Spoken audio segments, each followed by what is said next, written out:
So let us see what do we have here for ya guys. Today, just take only what resonates. Nakapagsimba na ba? I do respect each and everyone's religion, ha? Pero ngayon, no, sa Catholic, sa Christian world, Christ has risen. So magbuni, no, ito ay pag-alala sa araw, no, na muling pagkabuhay na ating Panginoong Heso Kristo. So, let us see what do we have here for ya guys ngayong napakagandang araw habang ibang mga bata ay naghahanap ng itlog ngayon. Easter Sunday din kasi, ang cute, no? Nakita ko yung mga rabbits, mga makukulay, no? Ayan, no? At nag-paint na rin tayo, no, ng egg kani-kanina lang, no? Yes! So, let us see your messages.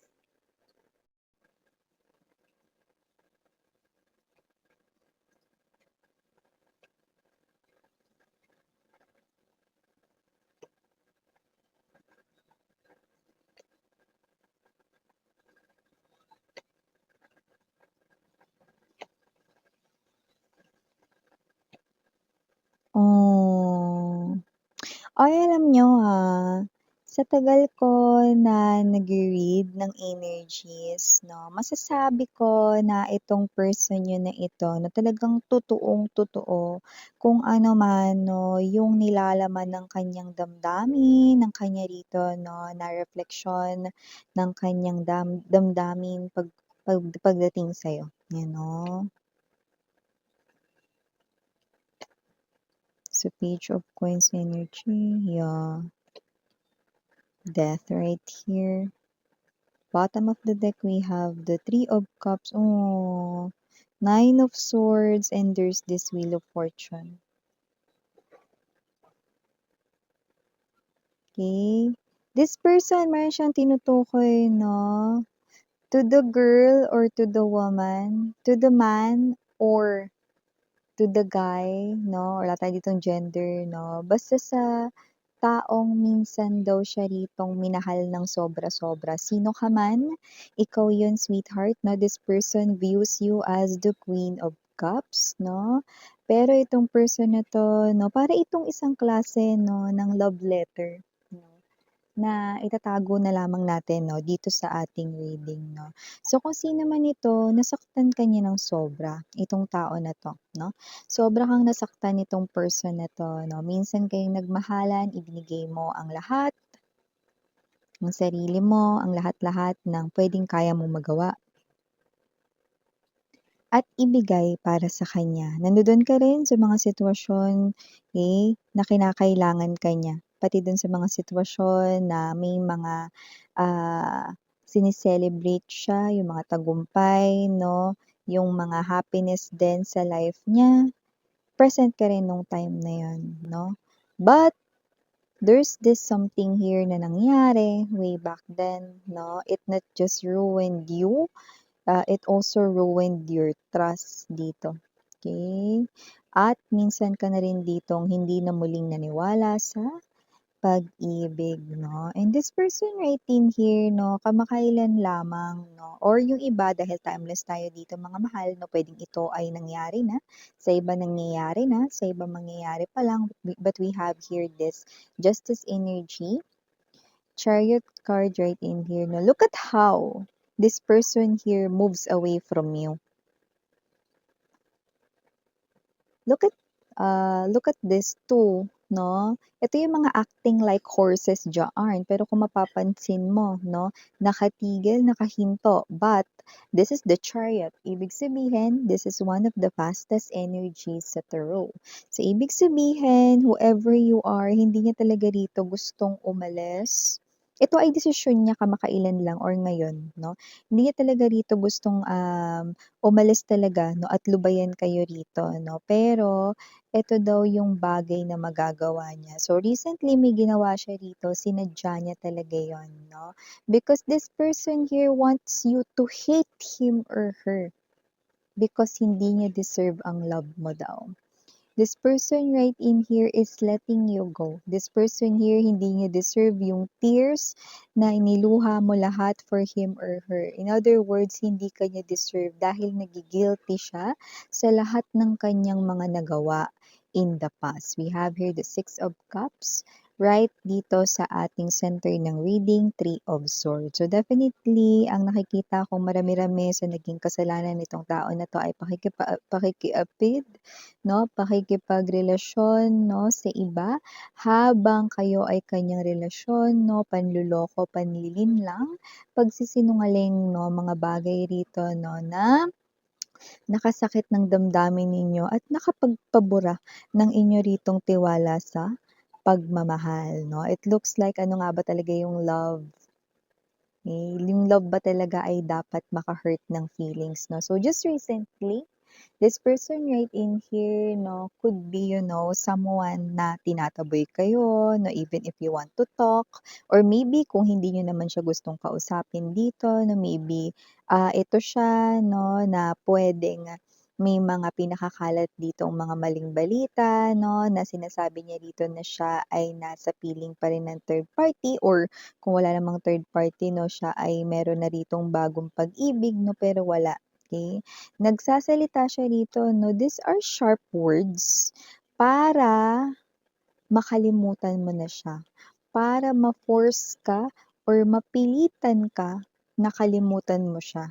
Eh, maaring siya ay gumagawa lamang dito, no, ng istorya or kwento na siya ay nasa piling pa rin ng iba, eh, or siya ay meron ng bago sa buhay niya, o yung iba kahit wala, maaring nagpapasakit ng damdamin ninyo, sinasabi niya like hindi ka na niya kailangan, hindi na kita mahal, hindi na tayo magbabalik sa kung paano tayo dati, kalimutan mo na ako, yan, no? So whatever the case may be, this person right in here wants you to hate him or her, no? Para kamuhian mo siya rito. Sinasadya niya itong mga bagay na to, no? Pero sa totoo lang, ginagawa niya yan para talagang ilayo ang sarili niya sa inyo dahil ayaw niya na kayong lumuha pa. Hindi niya deserve ang isang katulad ninyo na kayang ibigay ang kahit na ano, kapalit lamang, no, ng pagmamahal. So nakikita natin dito, no, that this person right in here na wala tayong bahid ng pagsisinungaling sa kanya. Ginagawa niya talaga ito, no, dahil malaki ang kanyang realisasyon, hindi ko alam. Ito ba ay ganap na nakapagnilay-nilay, parang retreat ba ito? Na nangyari sa kanya ngayong Holy Week, no? Christ has risen, no? At siya din ay ganon. So nakita natin dito that this person right in here, no? Ayaw talaga niya ritong i-let go ka, pero gagawin niya. Dahil gusto ka niya ritong maging masaya. So kahit na miss yun, kahit na nakikita mong ganap na nagbago na siya diyan, talagang, ayaw niya na talaga. Kasi alam niya rito na nasaktan niya kayo ng sobra. Hindi niya yun matanggap sa kanyang sarili. Hindi ko alam kung anong klaseng kidlat ang tumama sa kanya, hindi naman umulan sa lugar kung nasan siya, pero dito nakita ko nakasabay ng pagkabuhay ng Panginoon. Wala tayo ditong relihiyon, 'no. I do respect each and everyone's religion, pero kagaya ng ating Easter Sunday ngayon, 'no, nabuhay din ang taong ito, 'no, sa kanya ritong pagmamahal at ang tunay na pagmamahal ay kayang magpalaya, yun, 'no. Kakaloka 'no, pero nararamdaman ko yung energy na parang, gustong maiyak, napaka-emosyonal nitong person na 'to 'no. Habang parang ito yung sinasabi niya na love letter niya, na parang ako na yung inutusan niyang magbasa. Bago natin 'no, mag-dive deeper dito 'no, sa kanyang love letter sa iyo. Okay, batiin muna natin everybody. Hi and hello there everyone, happy Easter Sunday! And yun nga 'no, huwag niyo kakalimutan papasok na naman tayo bukas. Pati ikaw miss yan, yes, 'no, walang ligtas sa'tin dito mga babes 'no, Lunes ay Lunes, oras na naman 'no para tayo ay magtrabaho 'no, sa mga babes. And yun nga 'no, wala tayo ditong gender ba, lalaki, LGBT, lahat ay welcome, just take only what resonates. And of course, wala tayo dito 'no, na time period kagaya nga ng binanggit ko, pero sa nangyayari ngayon nakikita ko na ito ay karamihan na sa kasalukuyang panahon ng yayari. Like ngayon 'no, kakapangyayari lang 'no, or yung iba nagsisimula ng nangyayari 'no, gano'ng klase ng energy. Okay, sorry about that commercial mga babes. I need to answer lang some kind of call. Let's go back na dito sa ating pinag-uusapan. So kung sino man 'tong energy na ito mga babes 'no, ito yung kasalukuyang nangyayari ngayon 'no. Tila ba para siyang, nagsusulat ng isang love letter 'no, kasi alam mo, sa kasaysayan ng tagal ko kahit wala pa ako sa YT mga mahal 'no, ngayon lang ako nakakita ng talagang buong-buo at punong-puno yung emosyon niya 'no, habang pinapakita niya sa'kin dito yung mga ginagawa niya kahit hindi siya aware 'no na ito ay, nakikita natin ngayon 'no, at naichi-chika ko na nga ng diretso sa inyo na ipapasa ko na nga ng diretso sa inyo, wala pa siyang kaalam-alam 'no. Pero yun nga yung maganda, 'di ba? Yung nakikita natin yun 'no, ng hindi niya nalalaman. So ito ay walang halo ritong, klase ng, pagtatakip. Ito ay talagang, full of honesty na kaniyang mga binabanggit sa'tin dito. So, kung sino man 'tong energy na 'to 'no, parang oo nga, na-realize niya na sobrang mahal niya kayo to the point na kailangan niya kayong palayain kasi minsan niyang nasaktan dito yung babae at lalaki na talagang nagmahal sa kanya rito ng lubusan. Ginawa mo ang lahat pero maaaring binaliwala niya ang iyong pag-ibig, na-realize niya yun? Yes, napagtanto niya yun 'no. So kung sino 'tong yes, napagtanto.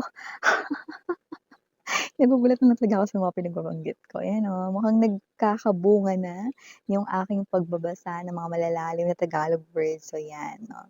Okay, so masingit lang miss yan 'no. Yun 'no, nakikita rin natin dito na itong person na 'to 'no, nasasaktan siya rito na tuluyan niya kayo ritong aalisan 'no. Pero ito yung tanging way, kasi gusto niya rito na parang kamuhian mo na lang siya para mas madali mo siyang kalimutan. Kasi kapagka ito siya 'no, mga babes na nagpakita rito 'no, ng parang pagiging malambot 'no, or pagiging weak 'no, baka maiba yung kanya rito 'no, na plano, na instead of moving away from you, baka i-push niya na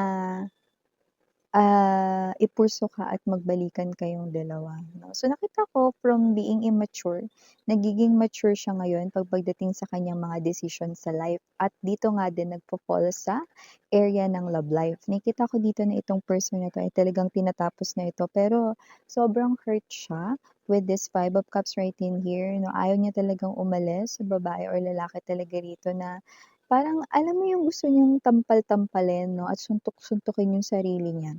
Dahil anong klaseng kaub-uban, 'di ba? Yung kanya ritong nagawa dati, parang kailangan ba talaga na ma-realize ang mga bagay-bagay kapagka huli na ang lahat, yan, oh. So, dapat hindi niya sa'kin tinatanong yun. 'Di ba?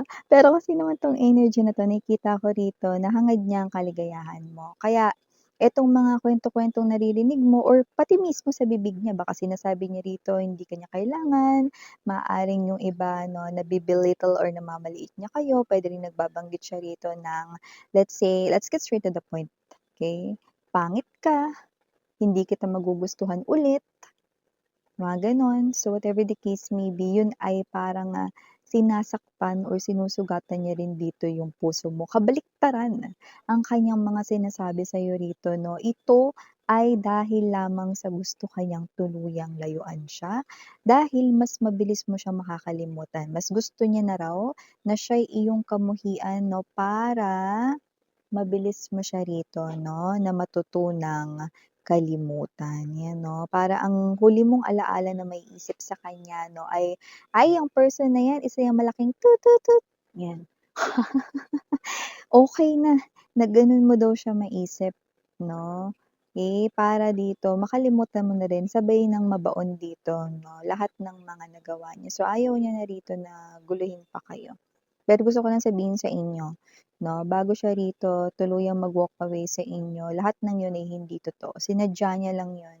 Kasi ang tunay na intensyon dito 'no, ay tuluyan ng palayain kayo at makahanap ng bagong pag-ibig. So, yan nakikita ko rito 'no, tignan mo naman yan with this Nine of Swords energy, Three of Cups 'no, talagang gusto niya talaga makipagbalikan sa inyo pero sisiguraduhin niya daw na ang ikot ng kapalaran mo ngayon ay mag-iiba.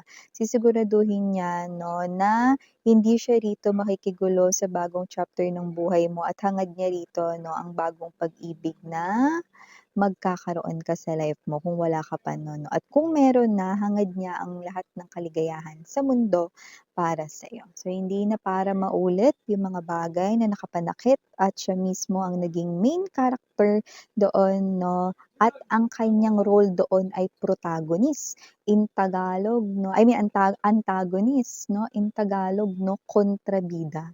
So, ngayon mga babes 'no, para siya ay maging protagonist or bida 'no, kahit wala siya roon 'no, parang gusto niya rito maging direktor ng life mo 'no, pipiliin niya rito 'no, na makita 'no, sa kalayuan 'no, na masaya kayo kahit na wala siya at kahit na kinamumuhian mo siya. Oh. So, yeah, for the initials we have here capital letter C, capital letter T, capital letter E, capital letter M, capital letter D, capital letter O, capital letter L, capital letter A, and capital letter Y. For small letters we have I, P, C, E, S, and last but not the least, R. So yeah, ito yung ating mensahe right here for you guys. Again, I'm Yuriana Ani for the girls and Yana Duna for the boys. Sarang heyo, love and light. Anyo.